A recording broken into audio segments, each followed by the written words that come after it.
I was muted. Welcome back, guys. Welcome to another market stream. Why did Bitcoin dump today? Was it due to Gary's fault? Well, let's take a look. And there is the market bell. Good morning, everyone. So as you can see, Bitcoin is down over $1,000. 1,000. Did Gary get mad?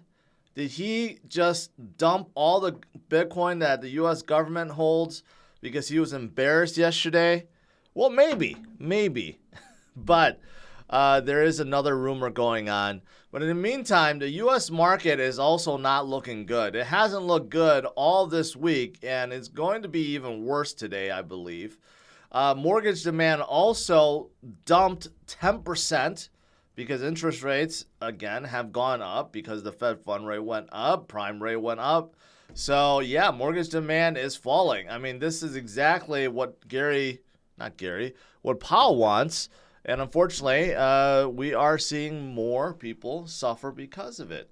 Okay, so that kind of sucks. Also, I noticed today that DXY started creeping up. And whenever DXY starts creeping up, that's also no good. And the DXY tends to creep up when there's uncertainty or fear over economies, not just the U.S. economy, but economies around the world. So whenever the DXY goes up, that means people are buying the dollar, which strangely enough is really counterintuitive to what they should be doing. But, you know, that's usually what it means. And the strength of the dollar is going up. And when it does, everything tends to come back down a little bit. So that could also kind of explain what happened this morning.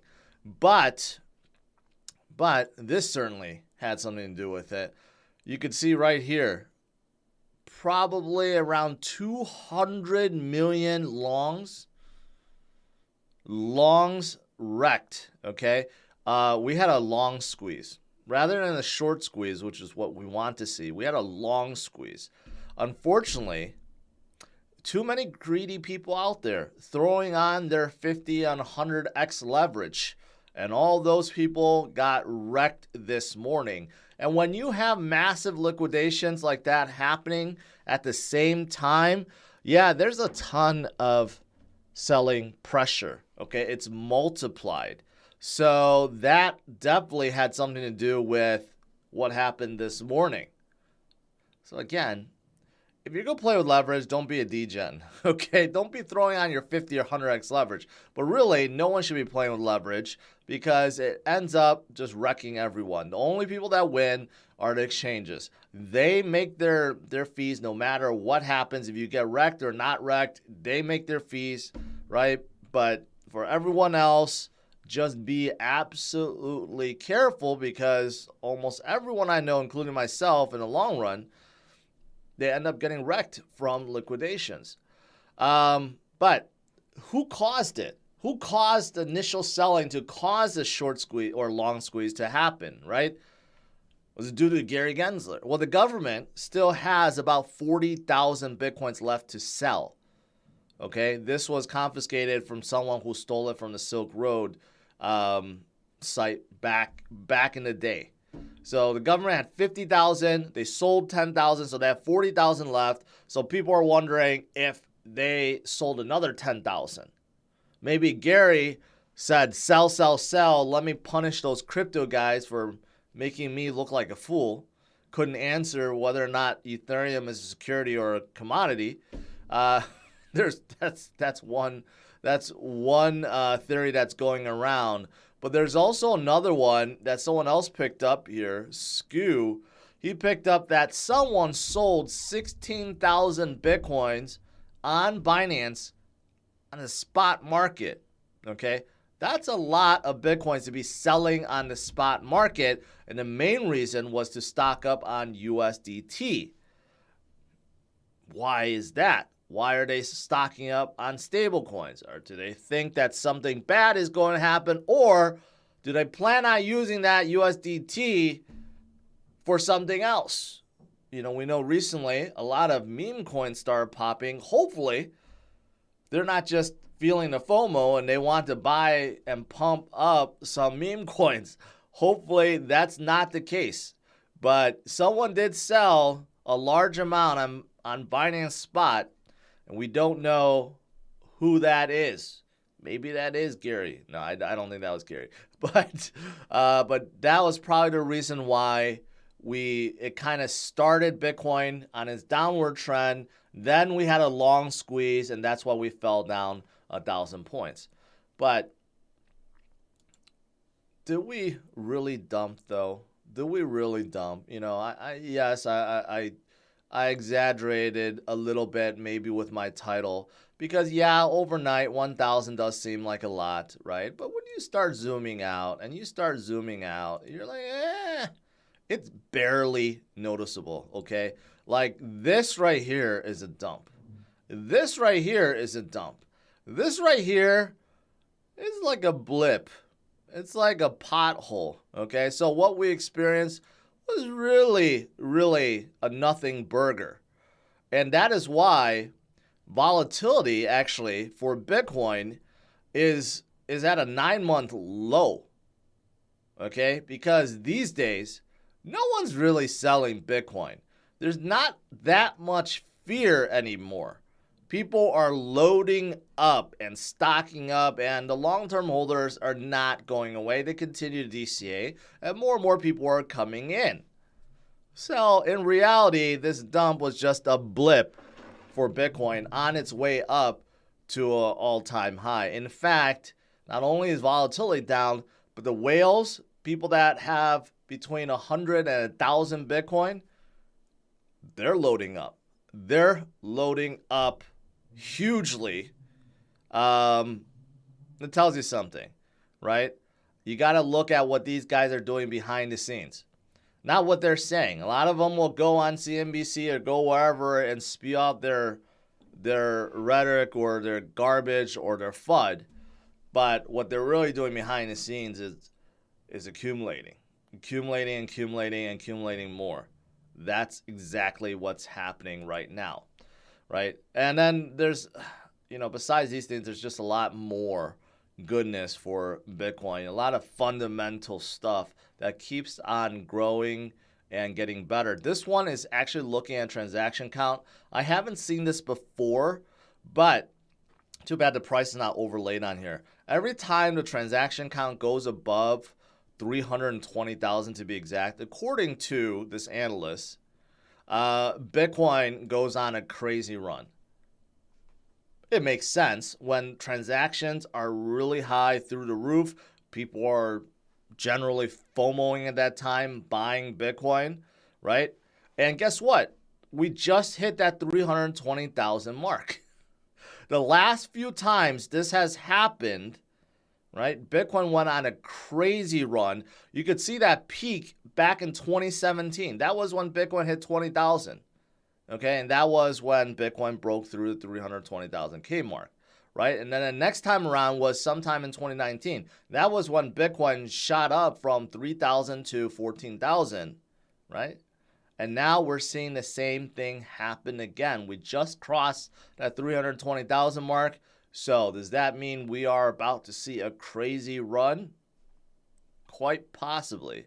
Quite possibly. And if you're a trader, you may say, well, today it's just a nothing. It's supposed to do this. You're supposed to have a retest before you have a breakout. So that could explain it. Maybe we are just getting ready to break out into the 30s and 40s, right? But we just need a little breather. We just need a little retest of this previous support. Maybe that's all it is, right? So, I mean, there's a lot of things going on, but one thing is for certain, Bitcoin is going to continue on, and we will see a new high. It's just a matter of when, not if. Can it come as soon as this year? Because there's more and more arguments that are being made right now that Bitcoin could actually see a new high by the end of this year. We're not even talking about next year after having it. By the end of this year, Bitcoin could be above $70,000 already. That's why you want to be in the game. You don't want to miss out on it.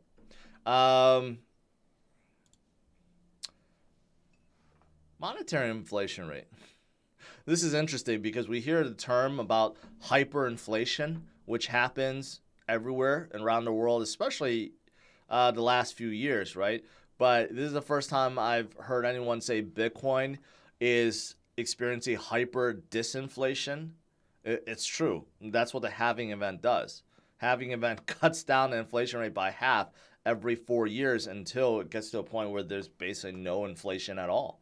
So you can say hyper disinflation. Again, one of the reasons why Bitcoin is so strong right now, why more people are turning to Bitcoin, is they want to protect their money, protect their buying power specifically, and not lose it to inflation over time. And then the last two things I saw, those of you guys in Australia, you're going to see more Bitcoin ATMs. Now, there's more Bitcoin ATMs in Australia than all of Asia, which is interesting. I'm starting to see it more and more. Whenever I visit malls and stuff, random places, I'm seeing Bitcoin ATMs all over the place. I'm not seeing that many people use them to buy Bitcoin, okay? But it's going to be good when we enter that bull run cycle, when everyone is FOMOing, everyone wants to get in. I bet then you're going to see a ton of Bitcoin at these Bitcoin ATMs depositing all their money to buy some Bitcoin. Here's the funny thing. People rather buy Bitcoin at 69,000 than at 30,000. Just think about that. People will be flocking to these ATMs when Bitcoin reaches 69,000 and beyond. But right now, while you can still have it for less than half, those people are not there. And then finally, Hong Kong recognizes crypto as a property. So again, Hong Kong making a lot of big moves, trying to become the new Web3 hub of the world. Not just Asia, of the world, especially since Gary Gensler is still here, right? So that's also pretty positive. All right, that is it. What was the U.S. market at? U.S. market is red. NASDAQ specifically. Red. Netflix didn't do so well yesterday. And Meta has started its latest round of layoffs, focusing on technical employees. There will be a lot more engineers in Silicon Valley soon. All right, let's do some Q&A.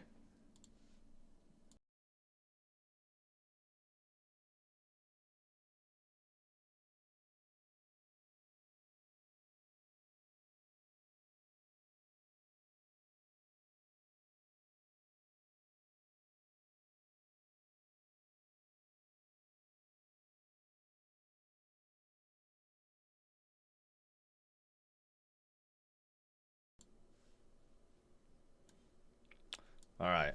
Sorry about the mute situation at the beginning. I have to cut that out later. All right, scrolling down here. Let's see what I missed. Any reason why the ETH network has fees so high? Is it due to the usage? No, because more people want to use it. ETH is very hot right now. And keep in mind, all these L2s, even though they have their native tokens, but to pay for gas fees, they're still using ETH. Arbitrum, Optimism, ZK Sync, they all use ETH as the token or as the coin to pay for gas, not their governance tokens. So they're getting hot. ETH is still hot. Yeah, maybe some more people are staking, but that's why fees are high. Let's see. Gary's in the chat saying it's never my fault. How do you enjoy that grilling yesterday, Gary? Let's see.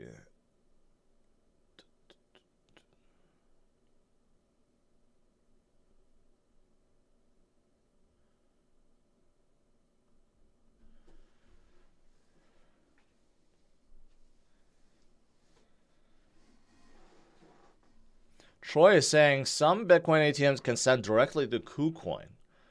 Interesting. But then you have to log in on the machine, on the ATM. I wouldn't want to put my username and password in there. How would that even work?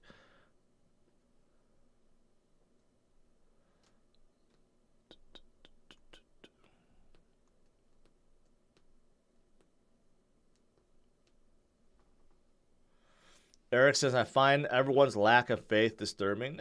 You know what? People in here, they could be asking questions. They could be fearful, right? But generally speaking, everyone here is bullish. Otherwise, why would they be here? They're here because they want to learn more about Bitcoin. They want to hear about what may have happened today. We definitely had a long squeeze. We had someone dump 16,000 Bitcoin, but ultimately people are here because they want to learn more. They can't get enough. So, and not everyone is that experienced, Eric, also.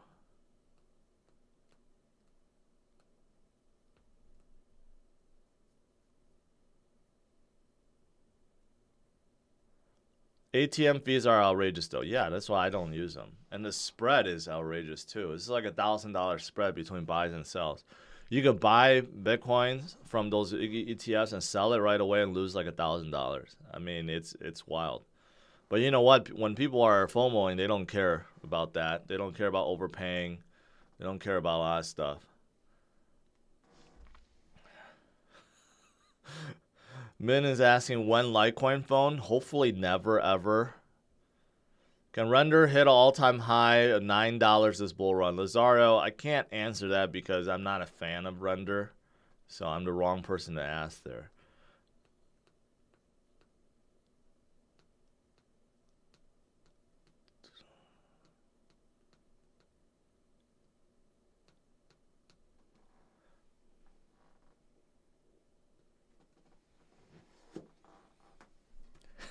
The U.S. government doesn't use Binance. Are you sure about that? Even though, yes, U.S. residents are prohibited from going to Binance, but who knows? Maybe Gensler has a secret account on Binance.com that he accesses. He dumped all of his Bitcoin just to get back at all the crypto people.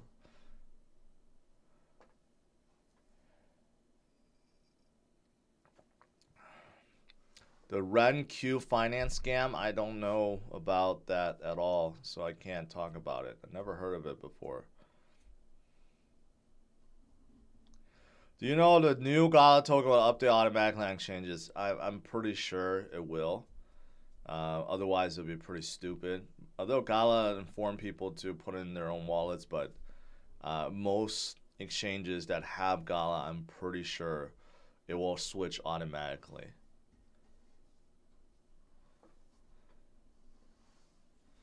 Dave, I am still very bullish on Polygon and VeChain, both of them. I know VeChain came out with some new tool to help onboard dApp makers recently, but yeah, I'm still big on both.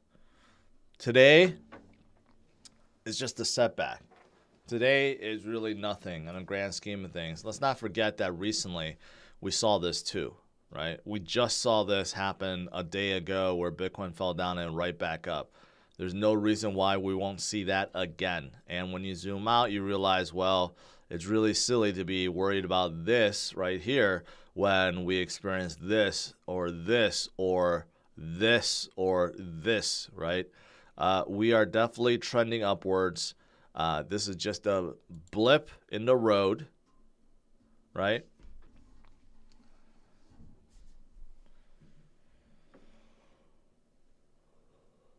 Did I finish the Blacklist on Netflix yet? I kind of gave up on season 9. I got to tell you, season 9 is not the same. It's really weird, and I got weirded out by it, so I stopped paying attention. I stopped watching. Crypto Rover. Not worried about bigger correction down to 27, 28. For me, no. If this falls down, I mean, okay. We were here, right? 27, 28. If we fall back down, can it happen? Sure, it could happen. But is it meaningful? No. We were here 28 for how many months? I mean, we were here for a long time, right? If it happens, it happens. But right now, the momentum is on our side. There's no doubt about it. Bitcoin is getting stronger. People who are in the space believe in it more. People not in the space are starting to believe because they're starting to not believe in the government and the Fed and central banks around the world. And we're getting closer to a halving event. Getting closer and closer. So all these things added together, momentum is there for Bitcoin.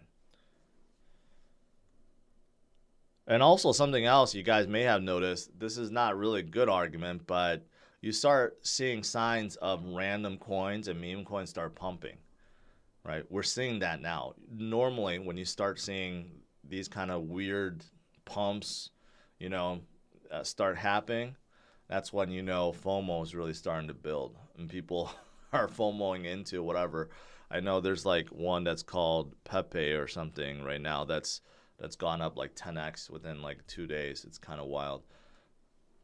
Are you bullish on Filecoin yet? No.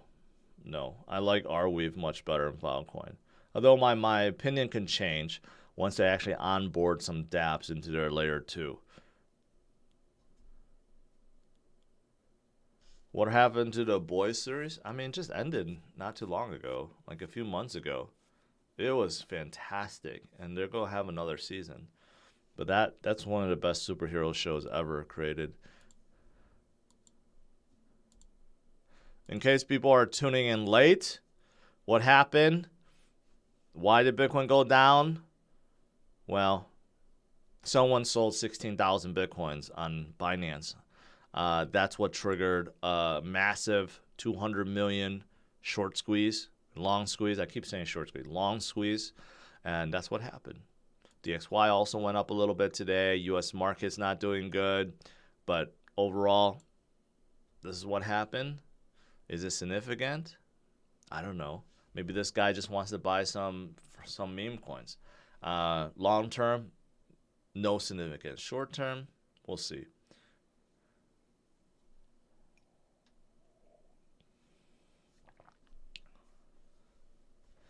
You saw that Mark Zuckerberg is no longer an atheist? Where did you see that at? Is it real? I don't know. I never knew he was an atheist to begin with. Where can I see the next crypto gem? That's still being worked on. Distribution rights is still being worked on. A lot of people think that it's just going to be like a normal TV show. Normal YouTube show. It's not. We're talking about prime time, on cable TV, satellite TV, streaming services. It's going to be distributed everywhere. And we're talking about really, a really well-produced and edited show, not like normal YouTube videos, right? So it's going to be good. It's going to be shown to millions. Debuting sometime in July, but still a lot more distribution rights being worked on right now for the show. DirecTV was the latest. Inside TV, Bespoke TV, and there's more coming.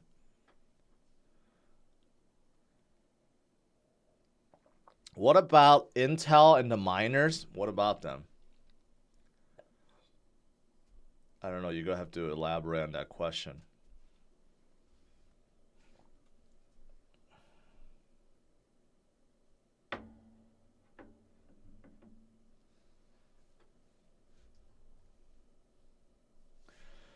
Fixture Deals USA. George, I actually have a good question. That's your opinion. What happens if all exchanges leave the U.S. because of SEC? How are we supposed to sell our crypto in the future? Just don't sell it then. Just wait until you can use your crypto to buy and pay for things. That's the end game anyways, okay? Or you can move out of the U.S. Or you can, I'm sure there will always be off-ramp options. For example, debit cards or credit cards. Or you could use a VPN, or you can simply move out of the U.S.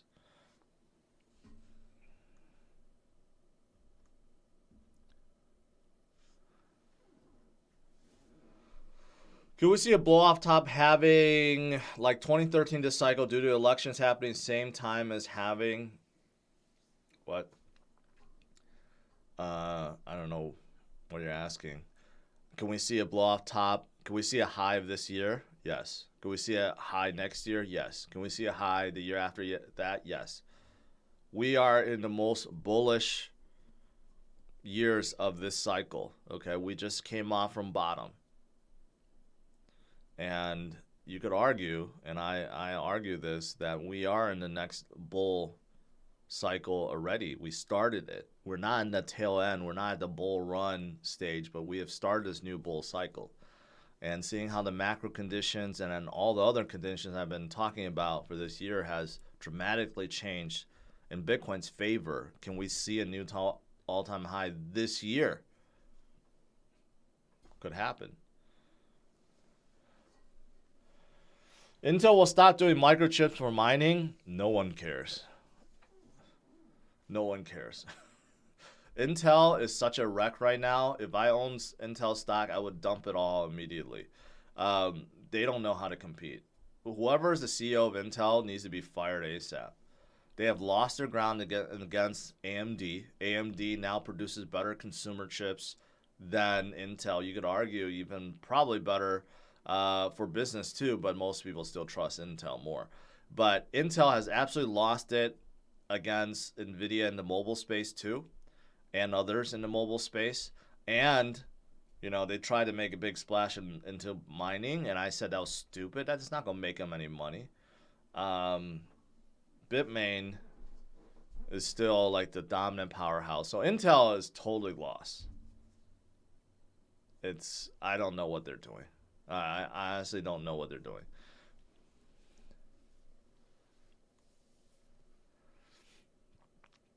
Have you seen Kaio token, a she burner? I don't know what that means.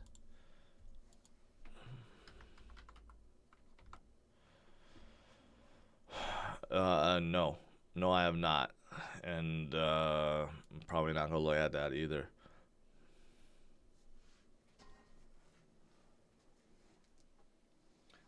Tesla cut prices on Model 3. I saw that in the Model Y. You could actually get a Model 3 for under $40,000. That's actually pretty amazing if you think about it. And you could get a Model Y for under $50,000 now. That's also pretty amazing too. What would happen if app stores decided to list Trust Wallet? Nothing. It'll still be usable.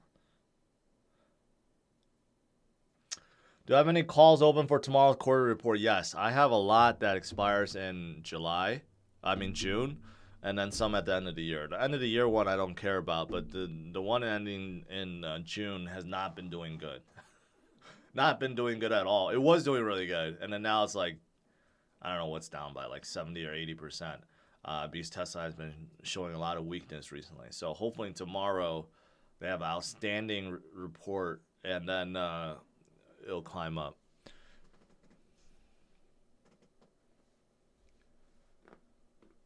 OG, okay, I appreciate that.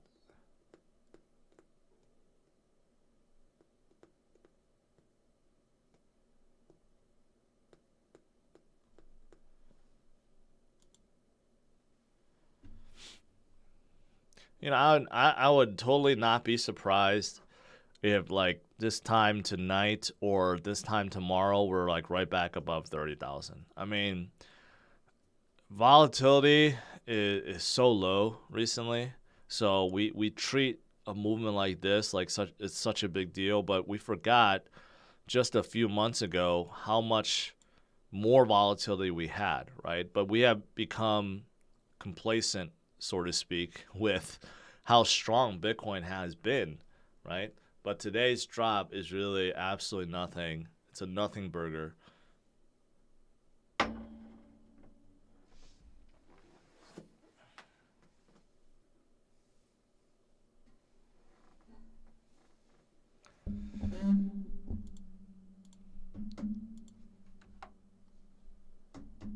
Yeah, U.S. market still isn't doing too well.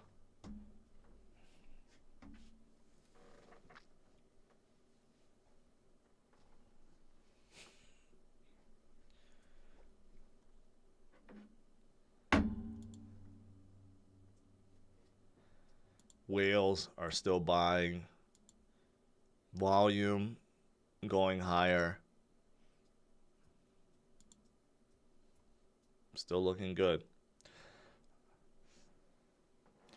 Why do you think so many people hung up on a dump in May and June's only because we look similar to 2019 chart? No, it's a stock thing. There's that saying, sell in May or go away in May, right?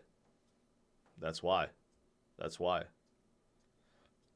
People just equate to, people equate, they look at history, right? And they make predictions like, okay, whether or not it's going to happen again, and it could, or it could not.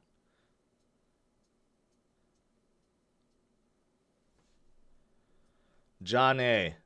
You said it was going to be $1 million, George. LOL. I don't know if you want me to call you out for being an idiot or you're just trolling. Okay. Or you just didn't pay attention to what I said at all. Because I didn't say it was going to millions tomorrow or next week or next year. I said a couple cycles from now. It's just a matter of when, not if. But comments like yours just make you look like an absolute idiot. You think you're trolling me, but you're just making yourself look more like an idiot. Trump NFTs have been booming. Good for Trump NFTs and good for Trump. All right, guys. Let's call it a day. Bitcoin is down slightly. Is it time to be panicking? Well, according to John, yes, because he's an absolute idiot. But for the rest of us, we know this is a drop in the bucket. It's a blip on way up to an all-time high. So not something we should be panicking over. The fundamentals are still great. Macro conditions are helping Bitcoin. So stay strong, my friends, and I'll see you guys tonight, 8:30 p.m. Central Standard Time. All right, have a good one, guys. Take care.